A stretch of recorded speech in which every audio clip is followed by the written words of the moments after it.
It's my pleasure to welcome here today Professor Cohnitz.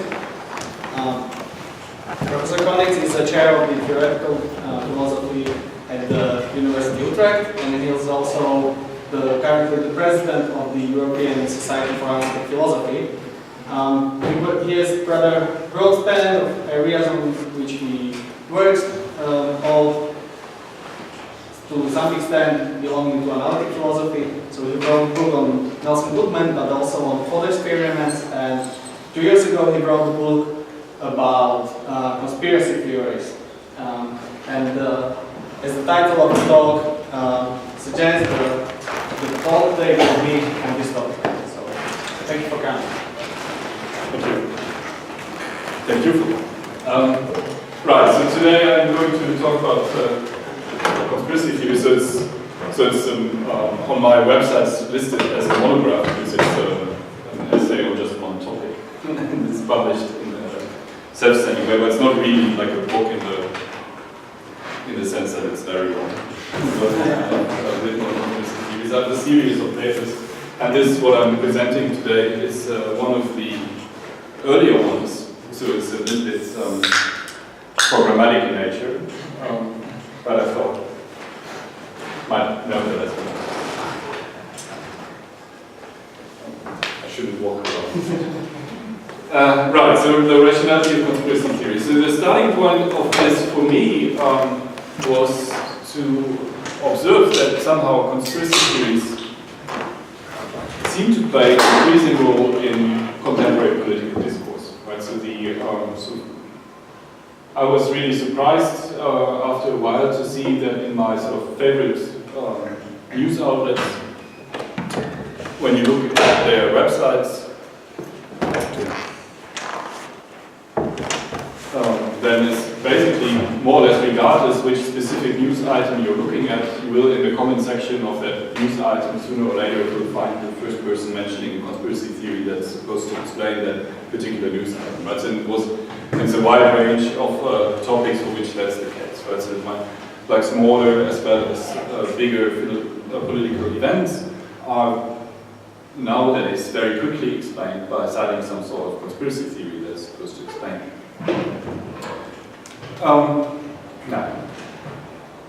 And that sort of got me interested in this to understand, okay, so why is this now a phenomenon and why do people think that that's a valid way to explain the world and to refer to this?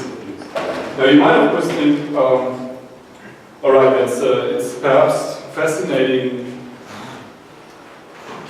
in some sort of entertainment way to look into conspiracy theories, but why should we now seriously engage with that, especially as philosophers? Like, why should we bother thinking about conspiracy theories? Right? Because I think most people, I hope most people in the room would still think that people who believe in conspiracy theories are somehow not absolutely right in their head, in some sense. So it's a good thing to talk about this.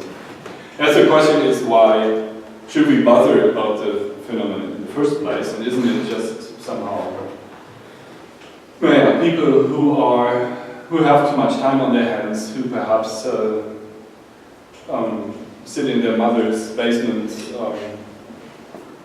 and with internet access, not really knowing what to do, and then like write these conspiracy theories into the sort of comment section on news items? So why should any academic research time be spent on looking a little bit into this? But there are, of course, certain extrinsic incentives for doing this. Right? So one is that, well, to some extent, of course, conspiracy theories, at least many of them, in the way that I'm going to understand the term, are false beliefs. And false beliefs also lead to poor choices, and that is a bad thing, right? So that's one reason to somehow look into this and perhaps do something about it. Now, these false beliefs and the bad choices, they can be, again, there's a range of different things that can happen there, right? So one is because, as I already said, conspiracy theory seems to play quite a role in political discourse. Perhaps people become get interested in the wrong kind of parties and elect the wrong people in government because they believe the wrong kind One thing more seriously, perhaps, is immediate physical violence. So this nice gentleman here, that's Edgar Madison Welch, who believed in the Pizzagate conspiracy theory that I'm going to talk about a little later. The Pizzagate conspiracy theory claims that the Clintons and some people from the Clinton campaign, the Clinton presidential campaign, are involved in a child sex porn ring, which is operating out of the basement of several Washington DC located pizza restaurants. And the people who believe this Pizzagate conspiracy theory, they of course believe that they have a lot of evidence collected that supports this kind of view or this kind of theory. Edgar Madison Welch then got very upset about the fact that somehow, although there seems to be all this evidence about it, the FBI wasn't starting any kind of investigation into this child sex ring. So what he did was he took his assault rifle, drove down to this Washington pizza restaurant to investigate the matter himself. And that's of course a dangerous thing then, right? So fortunately this particular episode, although he did fire his gun, fortunately no one was hurt, right? But that's of course like a false belief that leads to a very dangerous choice. Another problem is also that, of course, conspiracy theories often require to be debunked by institutions, right? So especially the institutions that are, of course, attacked by the conspiracy theories, and debunking is costly. This is at least time-consuming. Right? So one famous case there is the birther conspiracy theory about President Obama, right? So the current President Donald Trump and some others spread the conspiracy theory that Barack Obama was perhaps not actually born in the United States and therefore isn't really eligible as an American president. And Obama had to give several press conferences to confront that conspiracy theory and present his birth certificate. And so you might think, okay, so the administration and the president probably has better things to do than to sort of spend their time doing these kind of things. Right? So that's a problem. I think the most serious problem, however, is that the propagation of conspiracy theories undermines trust in central institutions. So as we will see a little bit further on, many conspiracy theories relatively widely attack institutions of open societies and typically claim that they do not and cannot in fact exercise the mutual control that they are supposed to exercise, right? So that somehow the conspiracy theory would try to combine, for example, government agencies and the media and other players to all be part of a certain joint conspiracy. And if that's the case, and if people start believing them, then of course these institutions cannot anymore do what they are supposed to do, like spread information among the public, for example, and help the public sort of see to what extent information, sort of reliable information is produced in society or not. Okay, so these are reasons to look into this and to try to understand, okay, so what's going on there with conspiracy theories, what's wrong with them, and perhaps to some extent what we can do about them.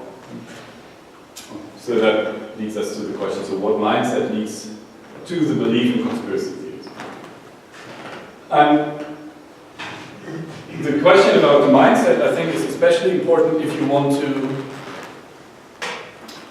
find out how properly to react to conspiracy theories if you think that they are problematic, right? So to see, okay, so is the best strategy to confront the conspiracy theorist of a specific conspiracy theory to provide arguments, and more evidence, or is that perhaps not the right strategy at all, right? So perhaps the people who are believing in conspiracy theories, they are not really, they didn't really arrive at the theory through like a rational process, but being convinced by arguments or evidence of that conspiracy theory, but perhaps by motivated reasoning or other irrational factors, right? In which case, perhaps providing that alternative evidence doesn't really help, right? So perhaps then you need to find some other strategy to confront it, right?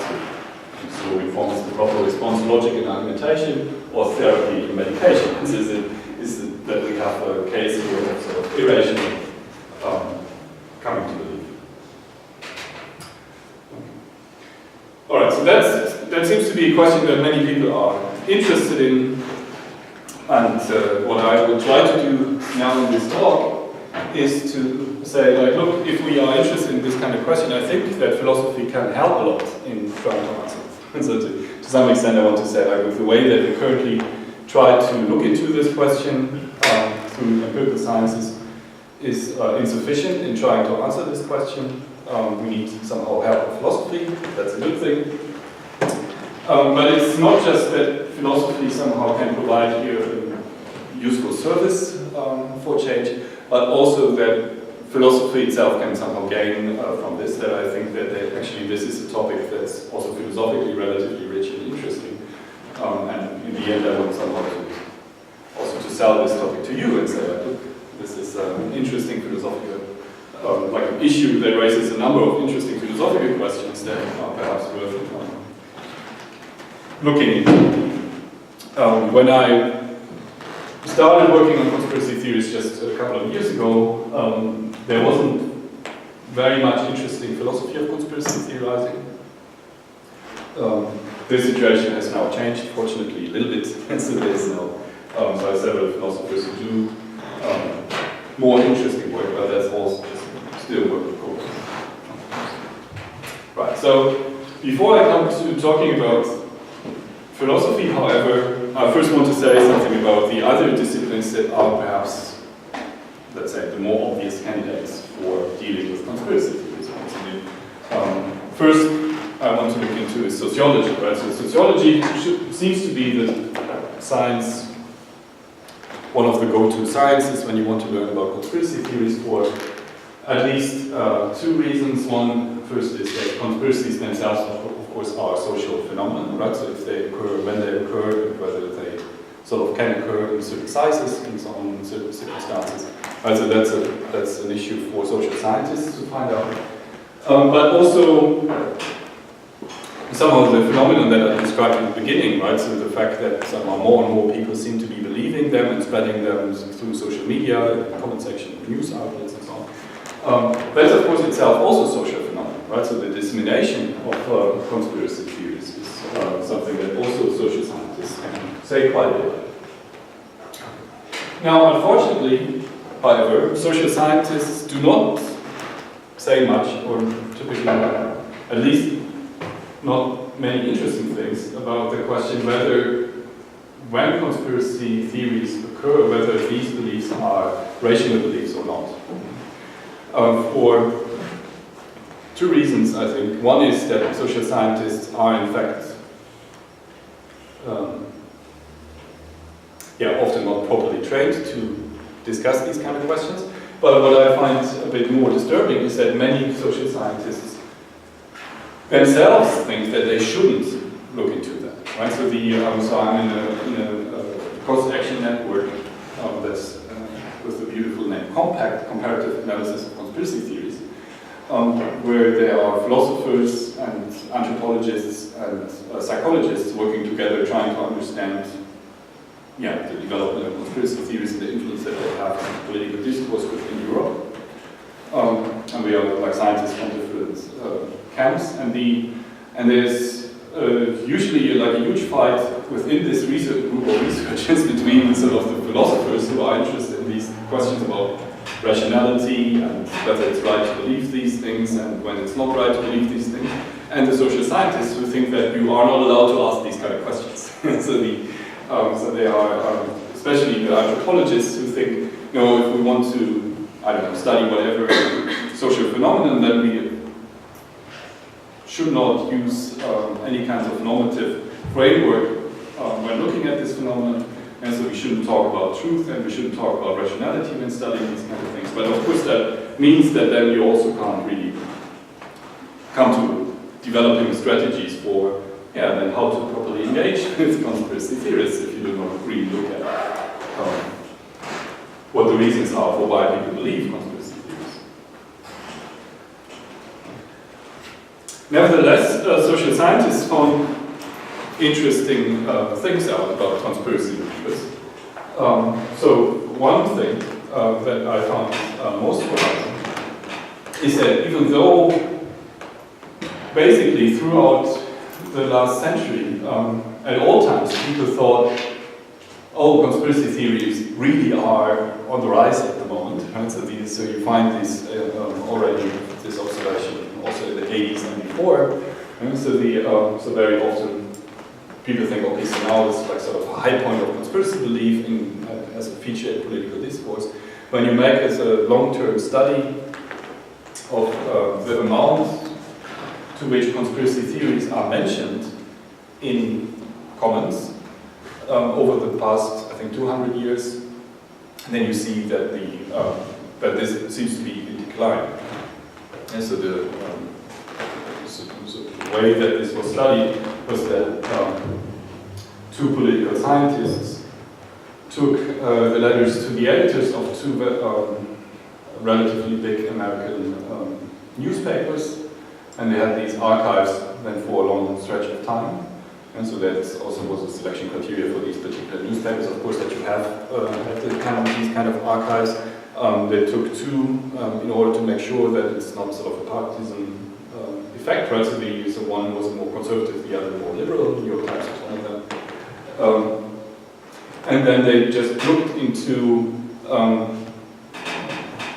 whether a conspiracy theory was mentioned in the letter to the editor. And so a specific conspiracy theory was just talked about in some way. And then they coded these also in several ways. So for example, like what the specific content of the conspiracy theory was. And just in terms of frequency, they could see, okay, so that conspiracy theories, they were really discussed quite a bit during situations of extreme political crisis, like during the wars, for example, and then they were really discussed quite a bit, but after that, they slowly goes down. Another thing that they found out by doing it this way is that they also could see, okay, so how do conspiracy theories, how does the content of conspiracy theories change with respect to what happens politically? Right? So the one thing that they also there discovered is that it depends very much on who's currently in the White House, which type of conspiracy theories are currently prominent. And so it's typically that people, and that's another thing that they found that very much corresponds with this result, is that people who somehow feel currently under threat, not in power, in the minority, that they are more prone to bring up conspiracy theories for that fact, rather than accusing sort of whoever that is in power of conspiring against. Another thing that's also relatively robust social science result is that conspiracy theories tend to cluster in the sense that people who believe some conspiracy theories are also very often believing other conspiracy theories, without these conspiracy theories having much content in common. Right? So for example, I will talk about my favorite conspiracy theory a little later. That's the conspiracy theory that Paul McCartney died in 1966. And the person who's most famous, I think, for one of the main defenders of that conspiracy theory in the UK is also a famous Holocaust denier. So there's no connection within the theory between these two things, right? So but it's something that you find very, very often, right? So the people who believe in chemtrails also believe that 9/11 was an inside job and that Lady Di was killed by the British Secret Service. Alright, so as I said, so sociology can tell us interesting things, however, unfortunately not so much about the rationality of conspiracy theories, partly because they really don't want to say anything about us. Then you might think, okay, so then perhaps psychology is the better science here. And indeed, when I look at the fights in my research network, it's normally that the psychologists are on the side of the philosophers saying, no, normativity matters somehow, and can say that something is irrational. But psychology also looks at it in a funny way. And so psychology, of course, informs us about biases and personality profiles and puts these in correlation with certain types of beliefs, right? So that's what they normally do. But in the way that they do it when they do conspiracy research, is that they give you a list of claims, and some of these claims express conspiracy theories, and then you can sort of cross to what degree you agree with this kind of claim. And then if you have some sort of scale there, and if you agree with these claims very much, then you are a conspiracy theorist, and then they look into, okay, then you have some sort of second test where they then test a certain either personality profile or other type of bias or something like that to see where you are on that type of scale. And then they find correlations between these two things. So, for example, that one famous such correlation is between ranking relatively highly with respect to hypersensitive agency detection and being a conspiracy. And so hypersensitive agency detection has an explanation in evolutionary psychology, right? So the idea is that you are more prone to see intentional agency around you, even though there isn't. So you hear, I don't know, a little noise in the nearby bush when you're walking in the park, and you think that there's something hiding there trying to attack you. And people who are more prone to make that kind of inference that there must be something behind this, right? So some sort of intentionality behind this, they just rank higher in these types of tests. So one way to test it also is to just show people little movies with geometric objects moving in these movies, and then just look at how people describe what's going on in these episodes. Right? So if you describe it in terms of intentional action, so if you say, okay, so the triangle was scared by the square and was hiding behind the circle or something like this, then you are like higher on this scale for hypersensitive agency, right? Because you assume intentionality even though there was no evidence for it. It was just these geometric shapes moving around.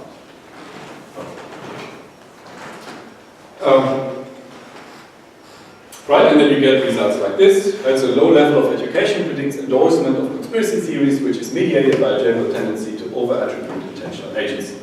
So there's a correlation between these two things.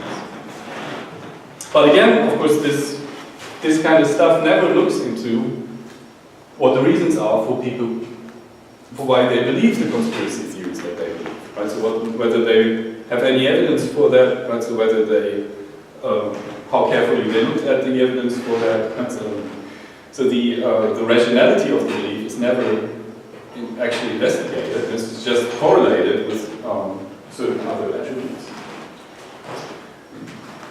Yeah, so especially with this kind of result here, you could think, okay, so the low levels of education also correlates with that, right? So perhaps that's the reason, right? So perhaps someone believed a certain kind of conspiracy theory because they didn't know that there was a better explanation, right? So that because of their lower level of education, perhaps they think that that's a good type of explanation for the event, or perhaps it could be the preferred type of explanation because they know too little in order to see that it's not. And so it could be just because of the level of information that they have or had access to, that they thought that that's the best explanation. It might, in that situation, of course, be rational for them to think so. So the results like this tell us whether the endorsement of conspiracy theories is concept rational. So philosophy, of course, one might think or should think is better placed for doing this. Yes, so philosophers are logicians, investigating the correctness of reasoning and argumentation. In epistemology, we study the conditions for knowledge, and philosophy of science formulate standards for good explanations and supported theories, right? So which is exactly what seems to matter here, right? So what are the reasons for why people believe these kind of things, and then we can put use our competence in these kind of things, these kind of subdisciplines in order to make an assessment. Now, unfortunately, when you look at what philosophers have to say about conspiracy theories so far, so I was just saying in the beginning that fortunately it's changing now, but so far it's relatively disappointing still. So most philosophers who write about conspiracy theories think that the first person who ever has said anything about it was Karl Popper in Open Society and Its Enemies, when Popper was talking about what Popper calls the conspiracy theory of society. And according to that story, what Popper was there doing was providing the following argument against conspiracy theories and their possible rationality. So Popper allegedly argued as follows: conspiracy theorists must assume that every event is the result of successful intentional action. However, most events are unintended outcomes of our actions. Huge topic in Open Society and Its Enemies, as you know. Therefore, conspiracy theories are based on an untenable assumption and are always irrational.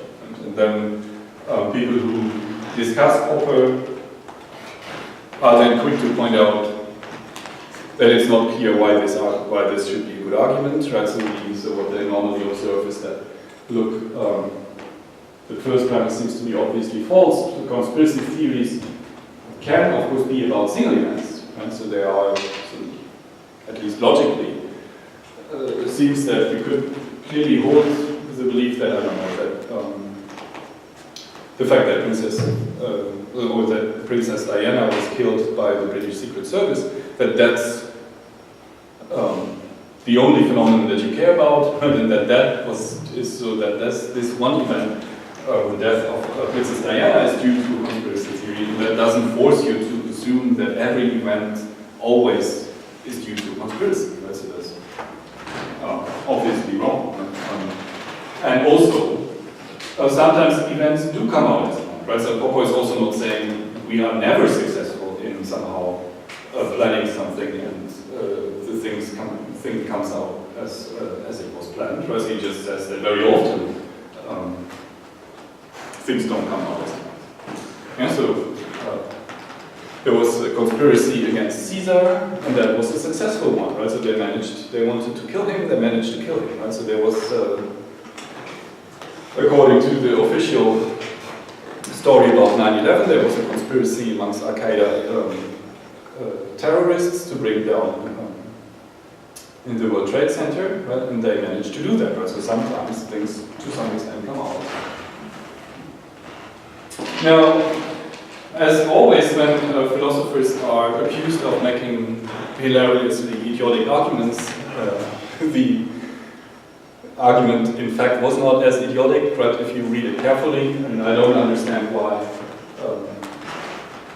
people in this particular case thought that Popper had this enormously idiotic argument, because you just need to read half a page more than this bit of conspiracy theory where Popper already explains that he had something completely different in mind. Right? So he says already after like one paragraph, well, look, of course conspiracies sometimes happen and these things are successful. That's not what I'm talking about. But what he's talking about, he was to make a methodological point saying, like, look, when we think about social science and how this should be, what types of explanations we should expect social science to generate, then it would be then a social science that would adopt this conspiracy theory of society is a bad science, right? So as a general research paradigm in social science, and so the kind of thing that he has in mind that he wants to criticize is what he calls vulgar Marxism, right? So the idea that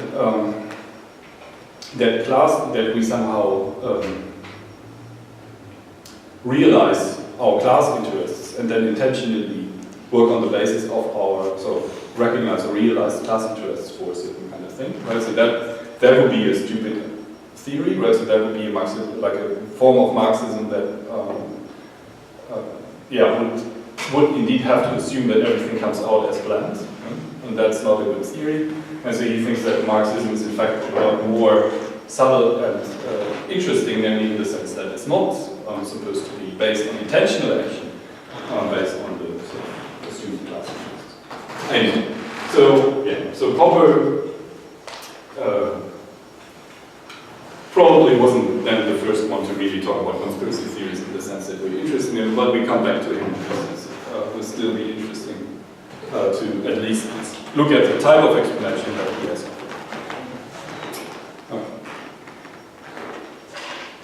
Because you might think, okay, so perhaps Popper was wrong about what's wrong with conspiracy theories, but it might still be good to look into whether perhaps there's something like a general reason to mistrust conspiracy theories. Right? Is there something about the structure or the explanation type that makes conspiracy theories in general untrustworthy or implausible or something like this, so that we could say just in general that whenever someone believes a conspiracy theory, they must be irrational.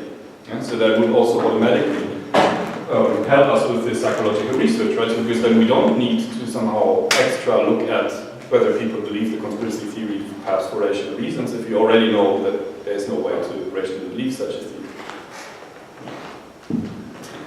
And there's of course some sort of ordinary language evidence for this in the sense that conspiracy theory is used in a derogatory way, in the way that we normally use that word, right? So it's very like typically when we say of something that it's a conspiracy theory, we also want to express that at least that this theory is false, and also probably something like that it's slightly paranoid to believe it. Even people who believe conspiracy theories believe that.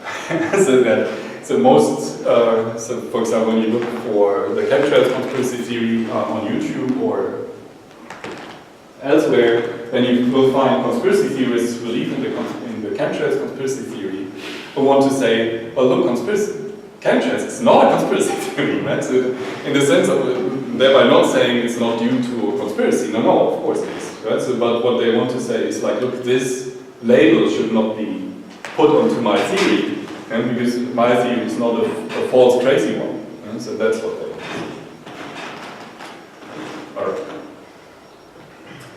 Now, of course, you could think, okay, so then let's make it easy and just say, by definition, a conspiracy theory is then a theory that explains an event as the result of a conspiracy and is irrational to believe, or something like that, right? So that we just explicitly put it in the definition of conspiracy theory, and that's what a conspiracy theory is.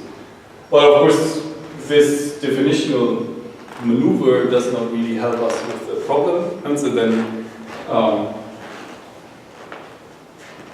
because then we still would just move the problem a little bit, right? So in the sense that we then would really just have to still research, okay, so are the people who then believe certain types of claims, when they believe these claims, do they believe a conspiracy theory or not?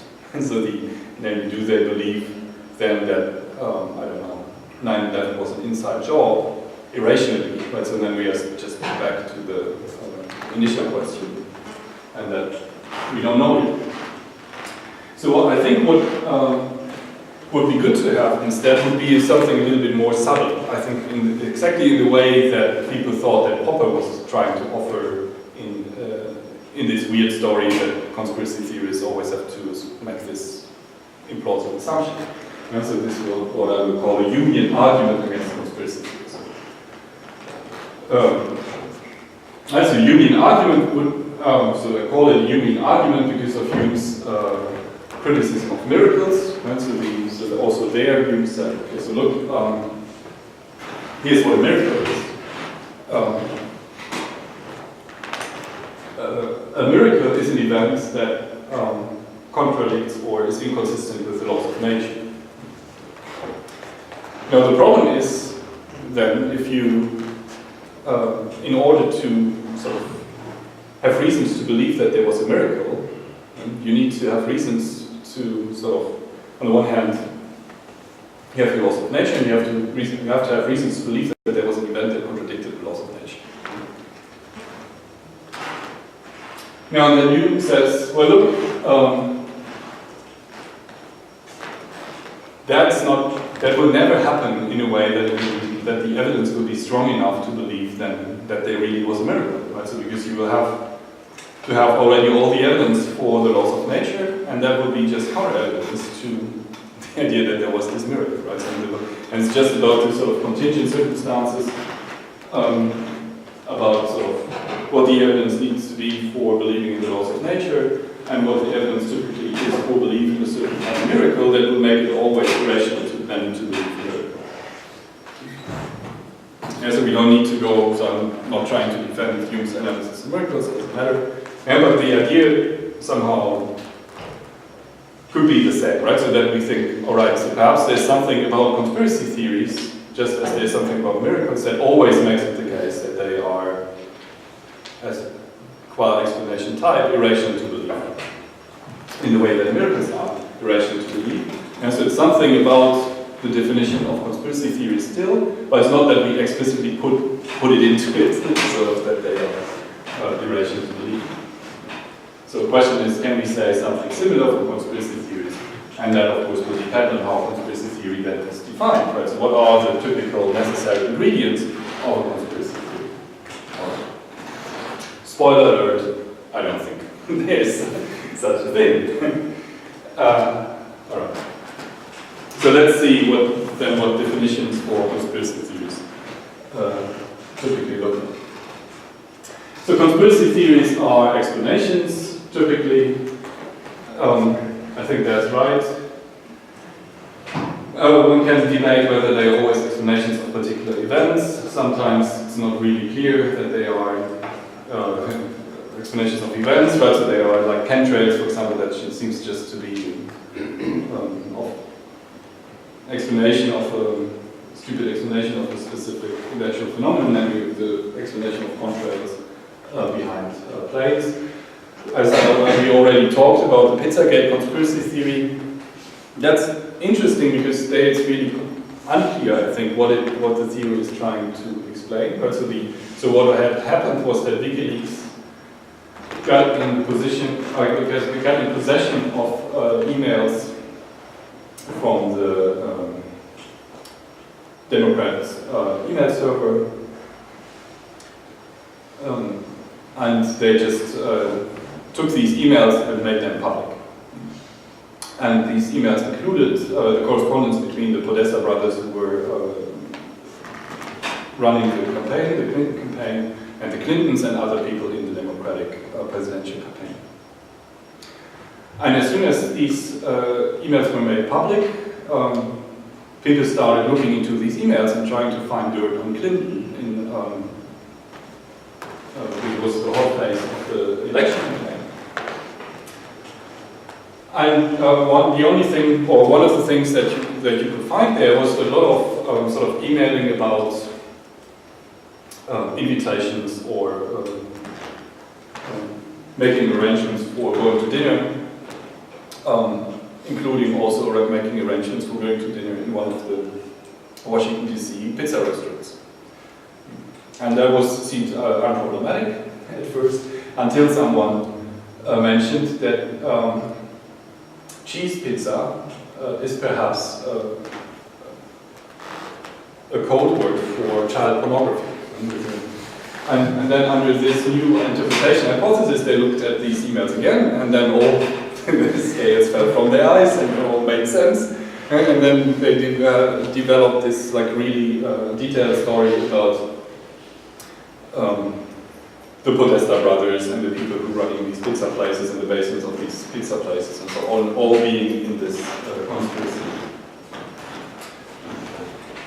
Now here's really difficult to say what gets explained, right? Because it seems that what gets explained is just the fact that there are many references to restaurants and pizza in these emails, right? So it's something that is not even clear that this is something that requires an explanation in the sense as you might have it in, I don't know, many other tragic events where people come up with a conspiracy theory in order to, I don't know, deal with the tragedy of this event, right? So the death of Princess Diana, for example, where you can understand that people are looking for meaning or something like this, but this is a case where that's not right. Other ingredients of such a definition would be, okay, so it invokes a too complex collection of secretly conspiring agents with sinister motives as a salient cause. Now it's my time to briefly talk about my favorite conspiracy theory, to also discuss the problem of sinister motives. So here you see Paul McCartney and Paul McCartney. Paul McCartney died, unfortunately, in 1966. The Beatles were just coming back from the world tour, I believe, and got into an argument at a band rehearsal, at a band practice, and being a little bit upset about this, Paul McCartney drove off in his car, and was then involved in a car accident where he was in the accident decapitated and died immediately. Obviously, it was of course quite a shock for the Beatles, but they managed to keep it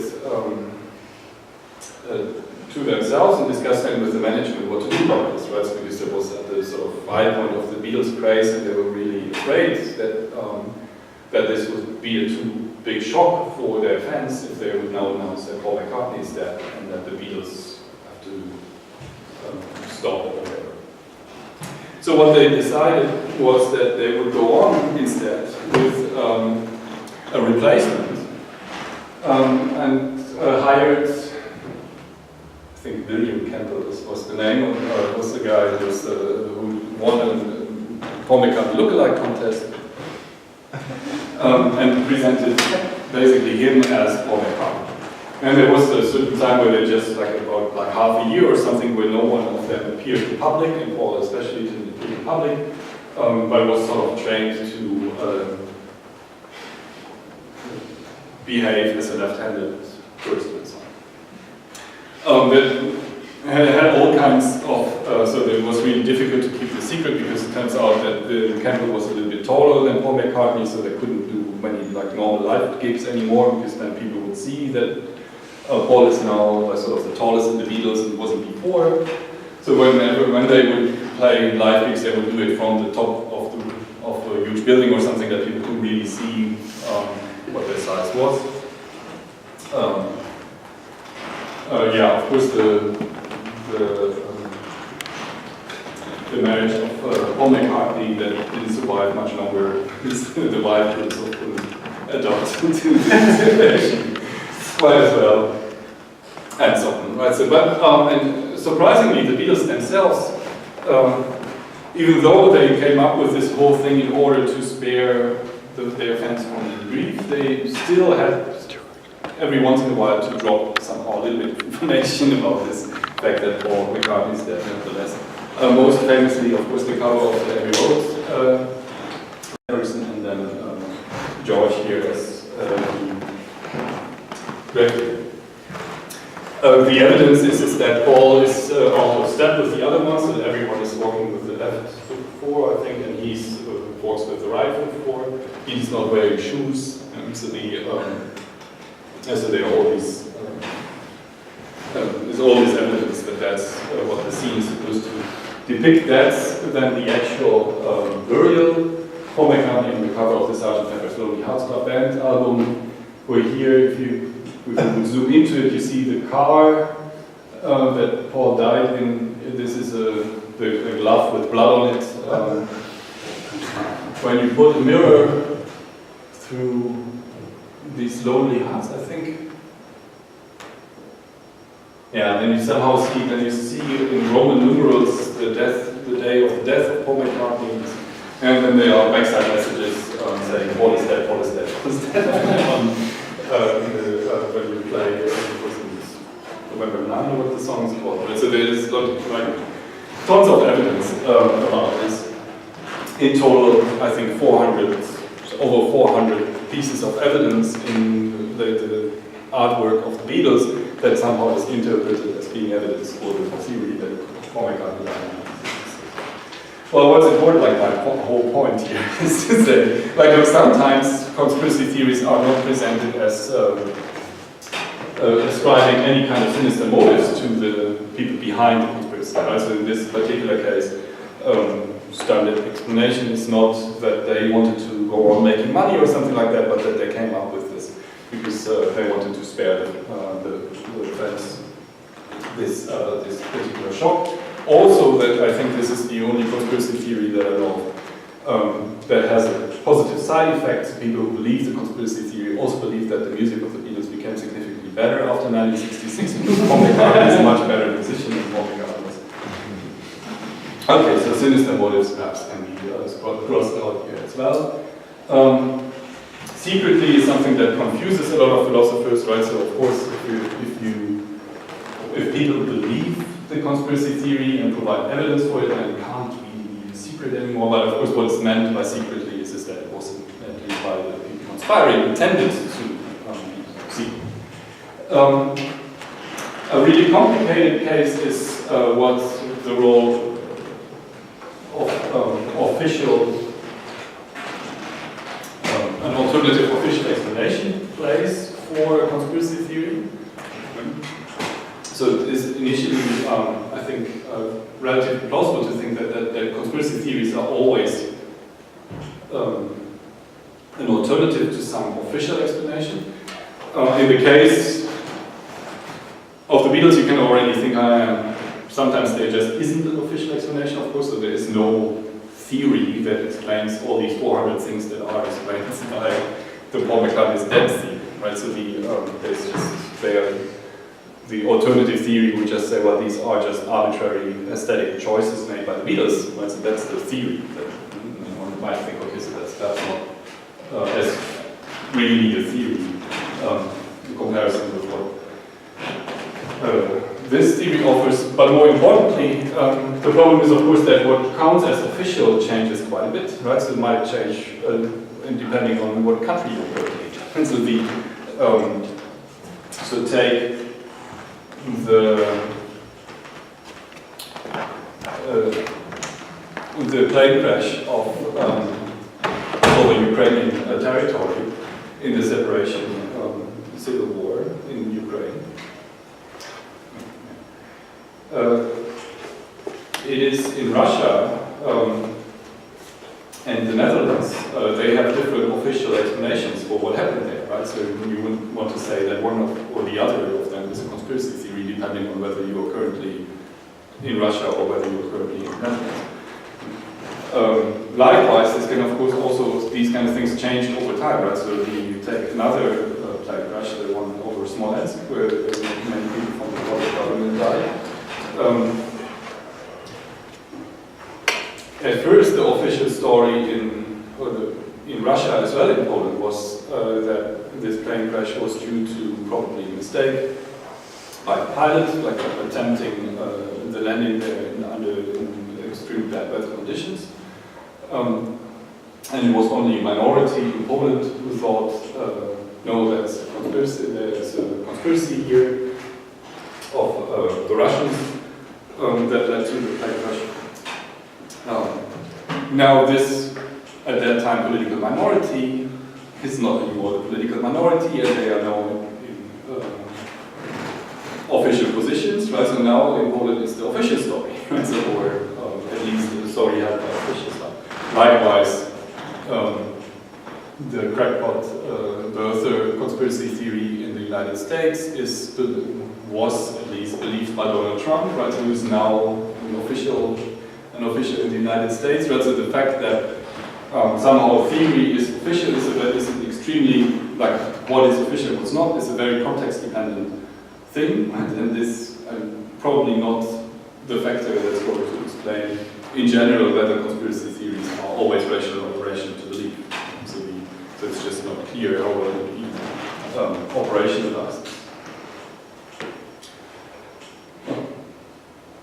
Another thing that's also contextual, and therefore for these particular reasons, or for this particular application of the ingredient in the definition, would be this too complex. Right? So because, again, when I think about my 5-year-old daughter, if she would try to conspire with her best friends, with, let's say, 2 of them, and so they would manage to keep it up for 10 minutes, and so or something. Yeah, so they would not be very successful in keeping a secret, right? So because she's just not able to do that. Whereas on the other hand, if you would think of a conspiracy between, I don't know, 30 well-trained CIA agents, you might think, oh, they probably can sustain that for a longer period of time, right? And and to what extent a conspiracy theory and how big it can get, and how many people it may involve, and so on. Of course, it's then a matter of making a number of assumptions about sort of the training of these people, the extrinsic incentives of these people, the intrinsic incentives of these people, right? So that might give you reason to believe that it's plausible that such a conspiracy could be sustainable. So again, that would depend on a lot of background knowledge and background assumptions that you make, whether believing that such a thing would be a rational thing to do or an irrational thing to do. So, but then, of course we would be left with something like this here. Conspiracy theory is an explanation that invokes a collection of conspiring agents as a salient cause, which is indeed the definition of conspiracy theory that many philosophers who work on conspiracy theories use. But then there is nothing in principle wrong with believing conspiracy theories as being of that explanation type, right? So because we are all conspiracy theorists then with respect to some historical event, right? So either the assassination of Caesar or the official story about why 9/11. And that was a conspiracy, of course, right? So, but also when you, are suspicious about your friends organizing a surprise birthday party for you, you are already a conspiracy theorist. Right? So very many things then count as conspiracy theories. Alright. Which means probably there's not such a thing as a Jungian argument, right? So something about the explanation type that could say, look, it's always irrational to believe conspiracy theories. Now, then the question is, alright, then what's wrong with them? Now, some, of course, will be just wrong for familiar reasons, right? So for reasons why theories are typically, or as far as we philosophers know, typically wrong. And so some theories are bad or out of epistemic laziness. But I don't think that that's the best explanation for the phenomenon we find in Western Europe, right? So that people just didn't look at all of enough the evidence, or that they, were too narrow-minded in looking for an explanation or something like this, right? So I started talking about conspiracy theories, about these people who write these conspiracy theories into the comment lines of my favorite news outlet, right? So normally they get these conspiracy theories from somewhere else, right? So from some other place in the internet that they have checked in addition to my favorite news outlet. And so they did already something that I didn't do, namely like check alternative sources of information and then backing up their minds on the basis of that, and then for some reason coming out believing the conspiracy theory and writing it in the comment section. And so this is not lazy, right? So this is doing sort of going the extra mile, and something that we epistemologists normally think is a good thing. So it can't be that easy that it's just because people are, too lazy, or that it's always a case of motivated reasoning or something like this. Yeah, so we need to identify the mistakes in the reasoning of conspiracy theories. And they probably fall into different categories. So the one category I already talked about are these identifiable generic mistakes that will be relatively easy for philosophers to do. So that's where epistemic laziness is placed. So some theories are believed on the basis of insufficient evidence, or the theory is comparatively too complicated, or not very well supported, perhaps by other background beliefs that we have. And so these are just theories that are bad theories for the reasons that we know why theories are some bad reason, bad theories. Then there will be a category that's a little bit more interesting. These are the identifiable specific mistakes, right? So things that are typical for conspiracy theories that we perhaps don't find elsewhere, but where it's still relatively easy to identify why this is wrong, right? So famous case here is the typical cui bono heuristics, right? So that people always look at a certain phenomenon and ask, okay, so who profits now from the event coming out this way, and use that as a general inference scheme in order to identify the cause of this event. Here, Popper is right. So it's because not every event in the world happens as the result of intentional planning. Using this as a general inference scheme is a bad inference. And so this is not a good way to identify causes. Another case is ad hoc expansion of the domain of conspirators, also something that you very often find. And so to some extent, because it's a conspiracy theory, it's of course fine to say, like, look, this apparent evidence against the conspiracy theory can perhaps be explained away as being planted there by the conspirators. Right? So the conspirators are intent to work to sort of conspire in secrecy. That's why they perhaps planted misleading evidence. So to some extent, it's fine to use that kind of argument because it's a conspiracy theory after all, right? So you are entitled, of course, to then use this part of the theory in order to explain certain apparently contradicting evidence. But it's a completely different thing to say, okay, so here is incompatible evidence coming from a source that so far was not considered to be among the conspirators. Therefore, this source is now also among the conspirators. And so, so let's assume that you believe, I don't know,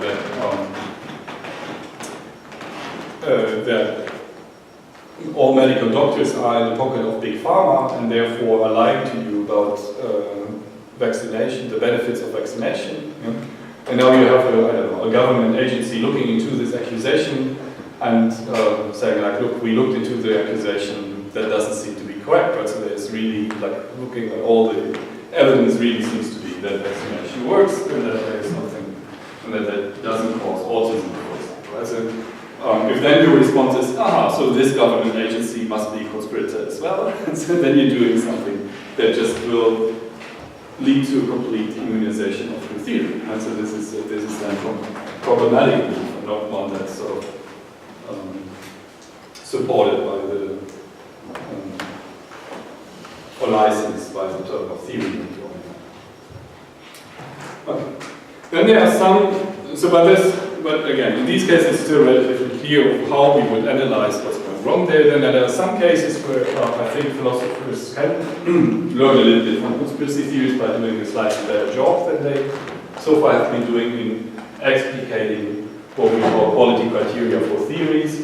And so they are, of course, there is a sense in which conspiracy theories are simpler than rival theories, right? So because they perhaps the other alternative theory has to assume that there is that a lot of coincidences came together in order to make something happen. That's perhaps more complicated than just assuming that someone intentionally brought this thing about. Also, there are situations where you might think that a conspiracy theory is better supported by the evidence, right, in a certain way, right? So, where, for example, the Paul McCartney case, right? So where you have all these individual over 400 different things that this theory supposedly explains, right? So where you think, isn't that a lot of evidence? Right, or in some sense, conspiracy theories might have great explanatory power, right? So when you think that behind everything is the NWO, the New World Order, right? So there are all these events that we observe in the world, like, I don't know, the war in Syria, the conflict in Ukraine, and so on. If it's all these kind of things are planned by the same shape-shifting reptilioids in the government, then perhaps that's a simpler explanation of all these different things. So I think here, what happens here is that somehow these quality criteria for good theories are just misunderstood and these categories are misapplied. Right? So and then I think philosophers will do a better job in trying to sort of just explicating better. No, that's not what we mean by simplicity, or no, that's not what we mean by supported by evidence. And then there's one thing I think where philosophers really have to some extent rethink what they believe about certain areas of epistemology, and that's when it comes to epistemic authority. And so I said before already that to some extent conspiracy theories often portray themselves as being particularly skeptical, right? So they say, so we are not the sheeples, the people who just believe the mainstream media and just buy all these kind of things. No, we are more critical. We look at this evidence ourselves, right? So I don't just believe what somebody tells me about 9/11. No, I go and look at the evidence for 9/11 and then make up my own mind about this, right? So also all these climate skeptics who say, no, I don't believe just what the experts tell me. I look at all this evidence myself and then come up with a judgment about this matter. And it seems that there are areas where this is just not the best attitude to have. And so where the situation is such that, well, given your expertise, you are not in a position to look at all this evidence and make up your own mind about this. Right? So it's better to really defer in your judgment to the actual experts. Right? So it wouldn't even help to say, okay, so I take the expert opinion into account, but I still also look at all the evidence, and then these two things, on the basis of these two things together, come up with my own judgment. Right? So I think there are really situations where this leads to mistakes, where it would be better to say, no, that's not, look, I'm not an expert in, I don't know, the structural integrity of large buildings, right? So I can't tell you why building 7 went down. And it wouldn't help if I would start now to look into the details of why building 7 went down. I still couldn't come up with a justified judgment. Then would say, well, this is the right theory to have about it. Right? So no, I have to believe experts telling me why building 7 went down. Right? And that's just the predicament of many of us in a modern society with a division of cognitive labor. And so this is just how things are. We know a lot of things that we know by testimony, and virtue of the fact that we can sort of reliably defer our judgments to experts. But of course, this is not completely, so this is a highly problematic claim in epistemology, right? So it seems to contradict in some way that immediately what Immanuel Kant was saying in Das ist Aufklärung, right? So he says, like, look, no, you always have to be the last authority on your beliefs, and so you have to, and so making your own judgment in the end, that's what matters. So that's currently hotly debated issue in epistemology, right? So, I think one of the things really interesting about this specific case. All right, so to wrap up, I'm too late, I know. So first thing I try to argue for is that philosophy, so normative perspective on reasoning, is necessary in order to understand this phenomenon, like this belief in conspiracy theories and whether people really believe this irrationally or not. And I think we are now sort of beginning to do that type of research really. And secondly, I was trying to argue that conspiracy theories provide a fruitful test case, at least for philosophical theories and also issues that need to be much better understood philosophically than we currently understand.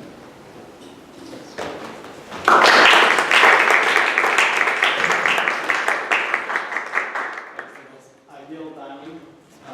We have more or less 25 minutes for discussion. So, are there any questions? Nothing? Should I wait for students? No.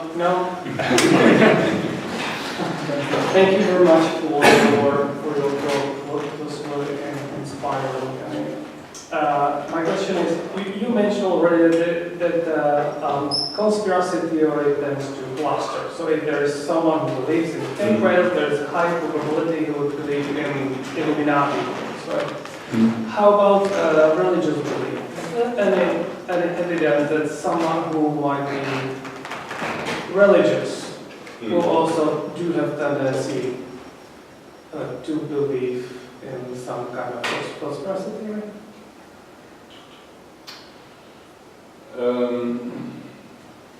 I mean, I'm not aware of something that was trying to correlate these two things immediately, but since I know that religious belief also correlates with hypersensitive agency detection, I would assume that it probably does. Okay, thank you. David, then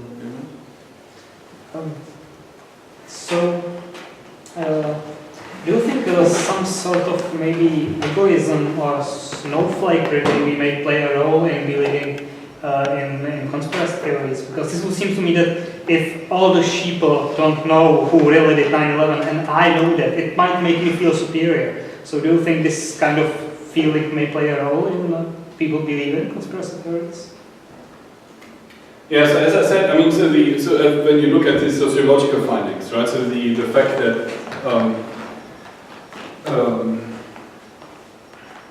people in underrepresented groups or in situations of oppression are relatively likely to believe conspiracy theories. This may, so the problem is, at the same time as you can say, well, look, isn't that sort of a motivating factor to, so that they just, so this is just a form of wishful thinking on their side. You know? So they, I mean, they feel in the minority, they feel powerless. You know? So the belief in the conspiracy theory now gives them something to feel better about themselves. Right? So they, on the one hand, it's not just, I don't know, makes their bad situation meaningful, right? So it's not just bad, sort of their own bad luck, or not even their own fault that they are where they are, but it's because everyone is conspiring against me. And perhaps it also makes them feel better in the sense that, oh, I'm now amongst these people who sort of know about the conspiracy thing, and the sheeples don't, and so on. That perhaps makes me also feel better, right? So that could all be factors that could explain why this could be motivated reasoning. On the other hand, the fact that one is in a certain social oppressed situation, of course, could also mean that these people then make experiences that just make belief in conspiracies more plausible for rational reasons. Right? So I don't know. So if you, I don't know, as a black person in the United States, sort of see how there is like a sort of systematic racism keeping you from gaining access to certain social positions, for example. Right? So with these experiences, perhaps it's also rationally more plausible to believe in conspiracy theory. Right? So it's still, even though there certainly are these potential motives, right? So these potential factors that could explain sort of conspiracy theories as motivated belief, I think they at the same time are also these same kind of factors very often also could play a role in a rational reconstruction of why people end up having these beliefs. Yes, thank you very much. I think it was very interesting. Your answer to the last question about religious people seems to show me that we have to be very careful not to identify superstition with religion. For example, religious attitudes could just be described in William James' way, that it's a better way of dealing with self-fulfilling prophecies.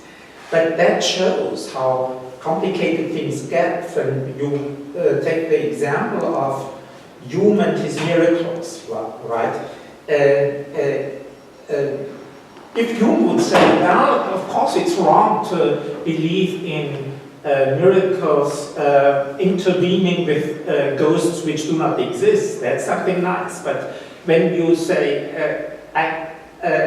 miracles in the sense of where we have to wander, tamatsen, because our knowledge about natural sciences and natural laws is not good enough, it would be crazy not to accept these miracles. That means these facts, contingencies, and so on and so on. It's possible that we have new laws, like for example, might be a miracle for some people what Max Planck and people realized, and Einstein to the end doesn't want it to accept in a certain sense, and we should say, well, that's just wrong not to accept that because it sounds to be a miracle. So at the same time, that shows that we have to be, miracle has two meanings here, obviously. And therefore I think the example shows that arguments with natural laws are complicated just because you cannot talk objectively, independently of the laws we know.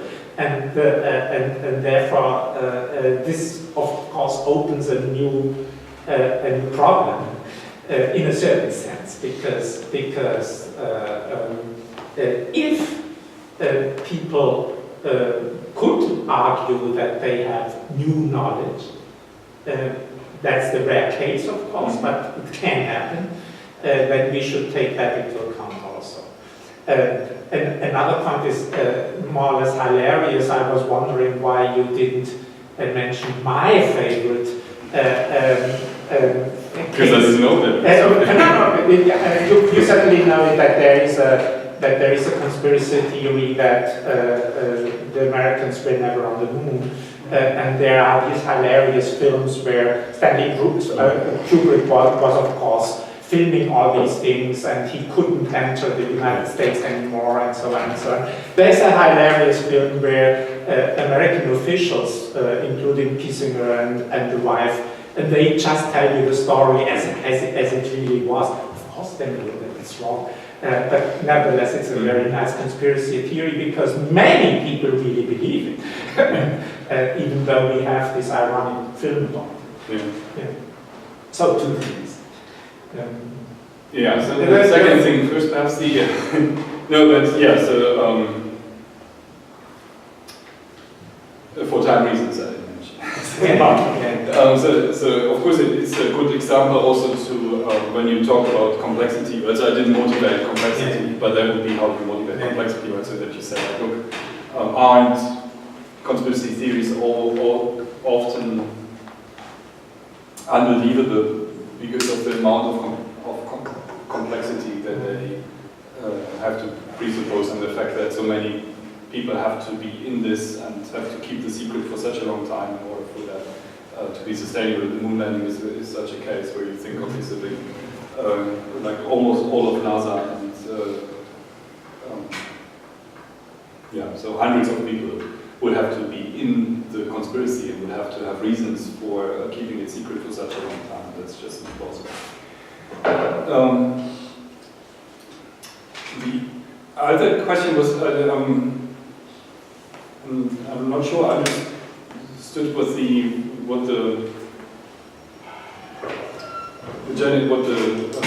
it just says that the example of Hume doesn't help much, because Hume's definition of miracle seems to be very problematic. Yeah, it might be, but Hume's, it was just an example for a certain argument structure. I just wanted to motivate, like, look, let's assume you could get a definition on which it's not just explicitly built into the definition that something is irrational, but where there's an aspect of it, just as in the case of this alleged Popper theory of conspiracy theory, right? So there's an aspect of the explanation type that just would make it irrational. I agree with you, that's why I said, look, I don't want to discuss Hume's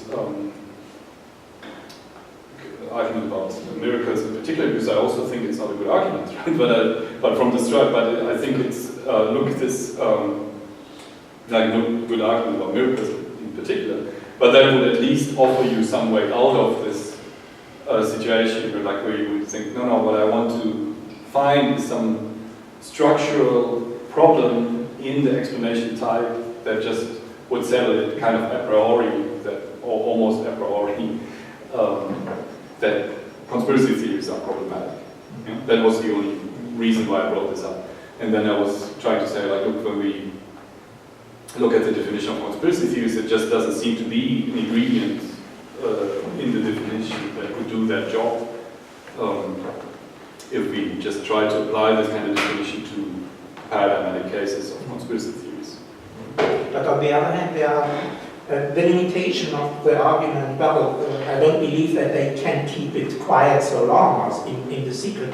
You have, even from obviously superstitious cases like these St. Mary's Erscheinungen or whatever in Bosnia, there you have 5 children, because we were talking about children. They kept secret, that it's a lie. And now you have like Fatima and Lourdes, a huge place where they go. So in a certain sense, we know that this is bullshit, but they argue with the same argument. Well, these children would have said that it's just made up, but of course they made it up. But the Catholics don't believe it, at least the superstitious ones. So you use these same arguments in favor of some kind of conspiracy. That's not the conspiracy, but it's a wrong belief anyway. And it's none of these. Not the single arguments. You need the whole. You need the whole bunch. Yeah, and the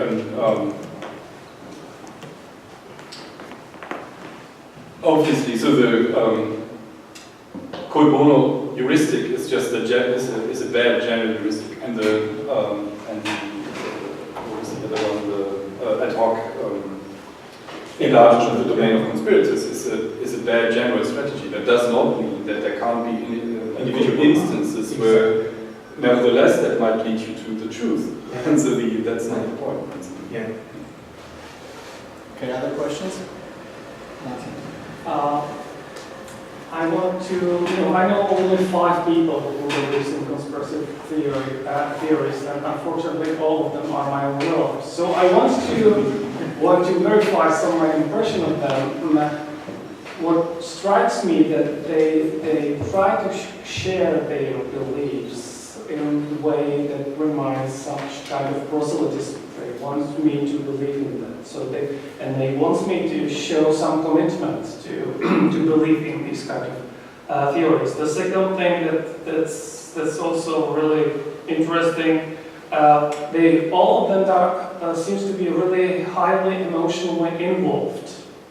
That's also my question. If it's true internal meaning, they really.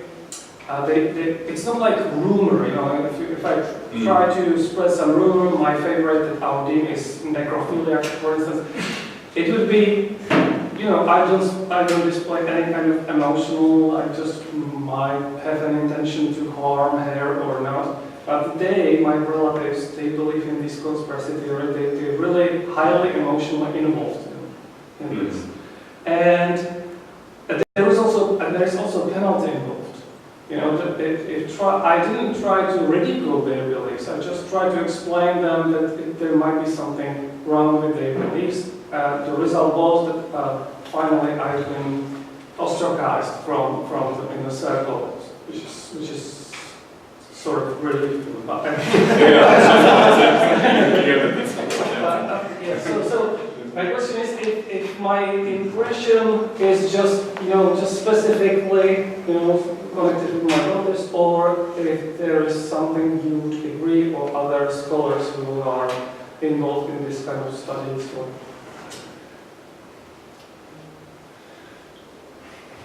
Yeah, okay, so the fact that they are invested in this very emotionally, of course, could correlate with, so if it's the case that some conspiracy theories, or that sometimes at least conspiracy theories are believed as a result of motivated reasoning, of course that would go well with the fact that people are morally invested in these beliefs.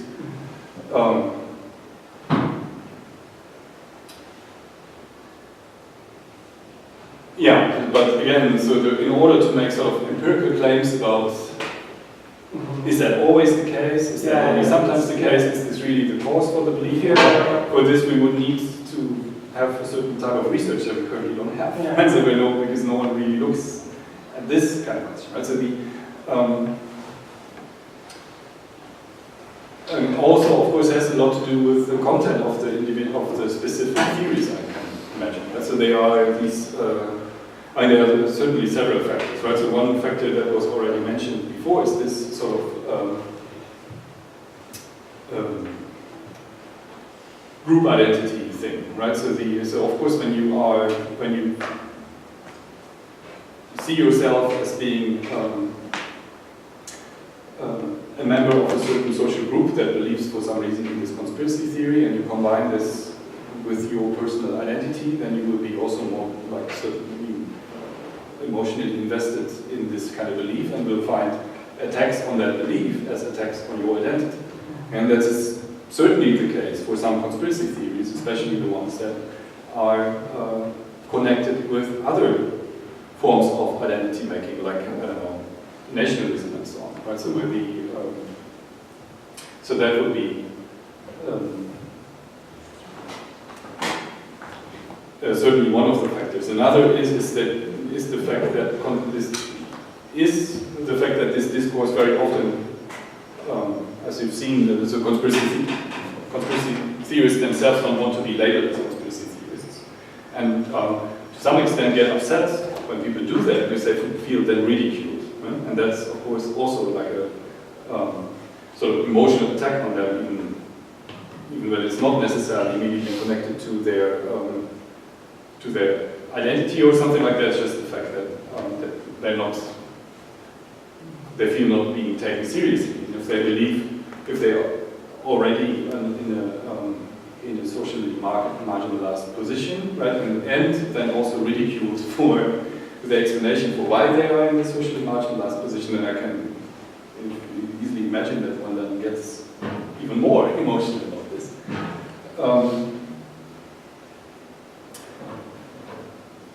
And there was a third thing that I could, where this could be connected. Right? So there might be all kinds of reasons, like how this sort of emotional connection. So why do you believe that these people try to persuade the others about their theories? I mean, if it's so secret, like if you discover some way how to make more money, in an easy way, it would be special kind of know-how, and you probably would like to keep it for yourself. As these people seems to be like someone who discovers something really secret that would give them some advantage, but they instead to keep it for themselves, they try to persuade the others that there is this plot or something. Yeah, I mean, again, it depends on the content of the theory. Right? And of course, in many cases where you think that the government and other institutions are secretly doing something which is putting your existence and your way of living in danger. So the conspiracy theory behind the refugee crisis, for example, all the conspiracy theories that played a role in the Trump campaign and so on. There, of course, you want to tell other people about it because you want them to wake up and do something. And so it's relatively clear why they want to spread it, I think. And so it would then only be surprising in the cases of where you think that it's more or less inconsequential what happens in like the Paul McCartney case, right? So where you think there's no harm coming from that conspiracy. On the opposite, it's like it's a good thing, and the music is better. And there you might just out of vanity go around telling everyone about it. It's not. But I guess that also the people there have probably less of a Messiah complex than the people who believe. I don't know that Angela Merkel is trying to get rid of intelligent citizens by making us all dumber, but by creating the refugee crisis or something. Thank you for your lecture, it was great. I'm not sure if I answered one thing, because in the beginning you said that conspiracy theories are in decline. And you said that your argument was that mainstream newspapers do not write about them as often as 200 years ago. No, it was that the surprising result that they had there in the was that the newspapers themselves didn't write about it anyway. So they looked at the letters to the editors. Right? So how often other people thought that it would be something that you would want to bring up as an argument. Okay, but I'm not sure if it is really the case today, because most of conspiracy theories and conspiracy thought is based on social networks, social media, maybe chain emails and stuff like that.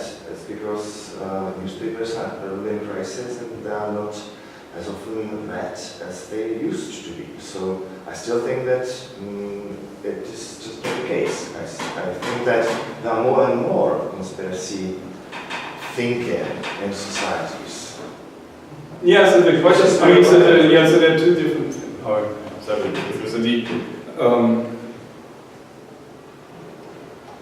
the question of course could be, okay, so is the fact that we now see more conspiracy theories, or that we have the impression at least that we see more conspiracy theories, is that due to the fact that they are now just more easily spread around through the mechanisms of social media, or is it really that they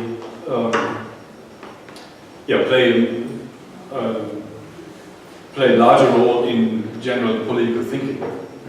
So you could think, so perhaps there was always the same amount of people who believed conspiracy theories in one way or another, but it's now that it's so easy to sort of communicate or express yourself thanks to social media that this is just more visible, and that's what Oshinsky and Parent were trying to do was to say, okay, so let's take one thing that's kind of where we have this relatively stable data set, and then see, okay, so does the number of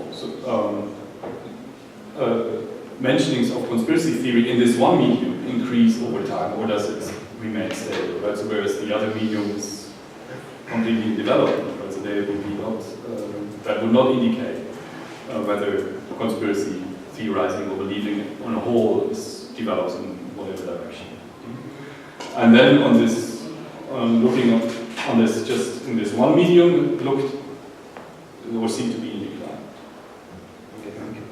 And also, for example, the invention of the internet and so on didn't cause any bumps in this. And so that seemed not to influence the amount of how people. So that this could of course be another thing that you think, okay, so nowadays perhaps more people believe in conspiracy theories just because they get more in contact with them through modern media. And at least for this, in this long-term analysis for the years that they looked at, I think this was up to 2013 or something, or 14. They didn't find this, right? So it's, of course it can be that in the last year something significantly has changed there as well, right? And it was only for the United States.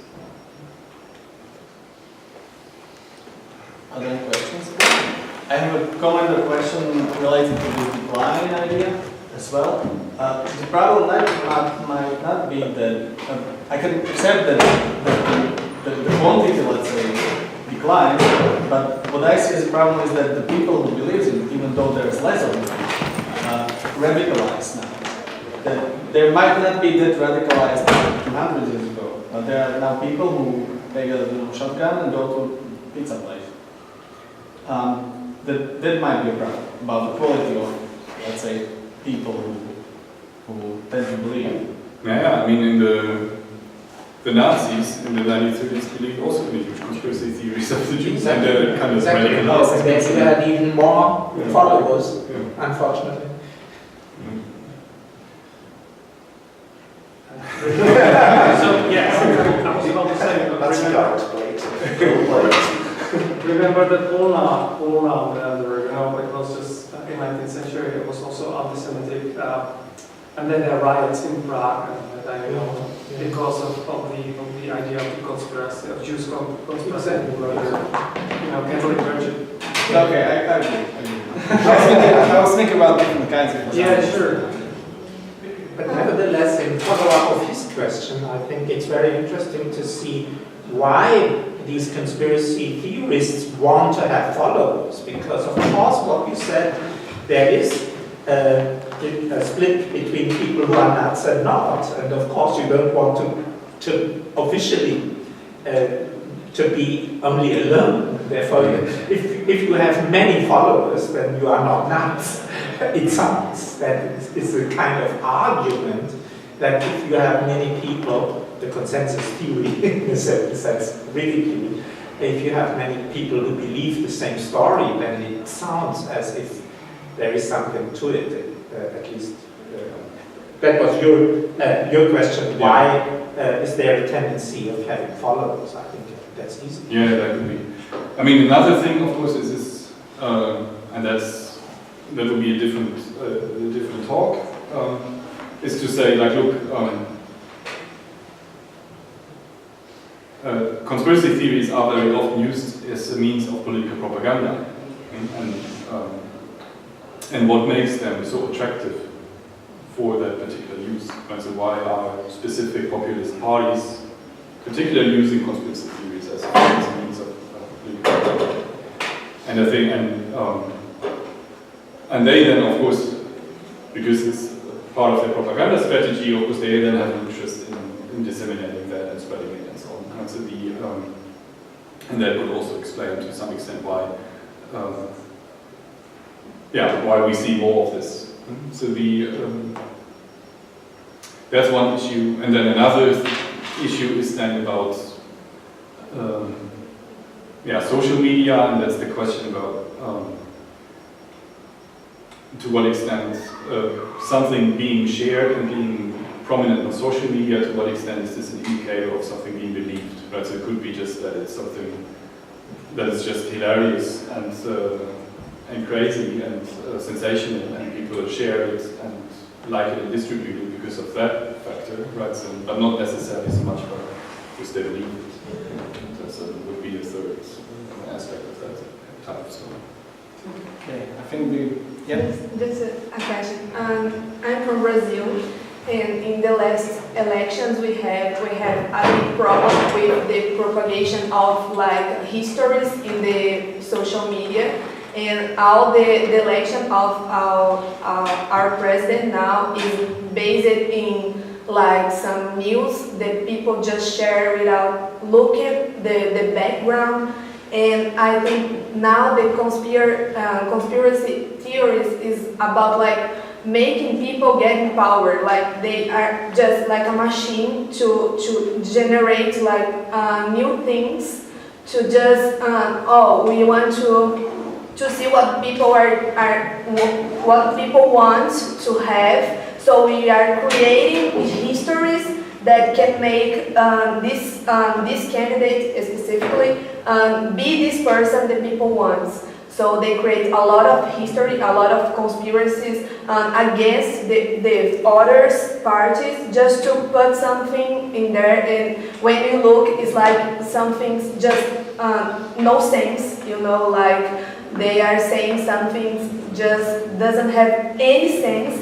And the people really believe this because they create a background so big that it's just the marketing. Now I think conspiracy theories in nowadays with the social media just became like a marketing strategy. It's just but that's just sort of contemporary propaganda, right? And of course conspiracy theories play a huge role in contemporary political propaganda.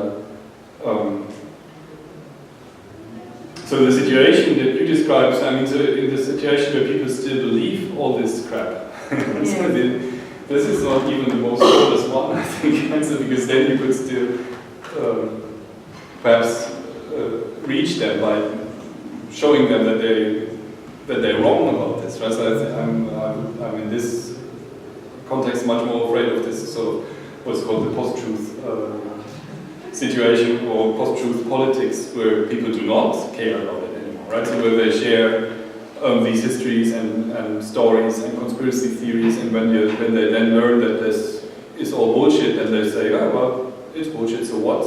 Could just as well have been true. Yeah, and I just go with these stories because they feel right and they fit my, I don't know, political identity or my political agenda, and I don't care anymore about whether these stories are indeed. And the really journals and television is just saying about the things, and the people just demystifying these histories, and the people insist in believe this, like, oh, I think it is right, but everything says wrong, and people continue to oh, he's right, I believe he's right, so whatever. It's like just... Yeah, but this is kind of unfortunately not only in Brazil, but it's kind of everywhere that we are trying to deal with this problem.